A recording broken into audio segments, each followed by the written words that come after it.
Hi guys, അസ്സാം വലൈക്കും. എൻ്റെ യൂട്യൂബ് ചാനലിലേക്ക് എല്ലാ കൂട്ടുകാർക്കും സ്വാഗതം ഗായ്സ്. അപ്പോൾ ഇതാരാണെന്ന് നിങ്ങൾക്ക് മനസ്സിലായി കാണുമല്ലോ. ഇതാണ് ബിഗ് ബോസിലെ ശൈത്യ. അപ്പോൾ നമ്മുടെ യൂട്യൂബ് ചാനൽ തുറക്കുമ്പോൾ ആദ്യം കാണുന്ന മുഖം ഇപ്പോൾ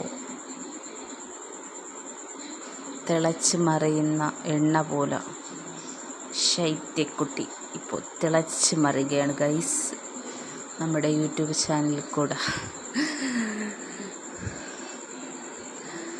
എടീ ശൈത്യമോളെ,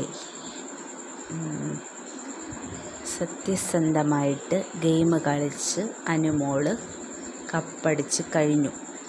ഇനി നീ എത്ര തിളച്ച് മറിഞ്ഞിട്ടും ഒരു കാര്യവുമില്ല. നീ എന്ത് PR-ൻ്റെ കാര്യം പറഞ്ഞാലും എന്ത് കാര്യം പറഞ്ഞാലും ഈ കണ്ട ജനങ്ങളൊന്നും അതൊന്നും വിശ്വസിക്കാൻ പോകുന്നില്ല. നീ എത്ര അസൂയപ്പെട്ടിട്ട് എത്ര കുശുമ്പ് കാണിച്ചിട്ടും ഒരു കാര്യവുമില്ല. നീ എന്തൊക്കെ കഥകളുണ്ടാക്കി പറഞ്ഞാലും അനുമോളെ ആരും തള്ളിപ്പറയില്ല. കേട്ടോ ശൈത്യ?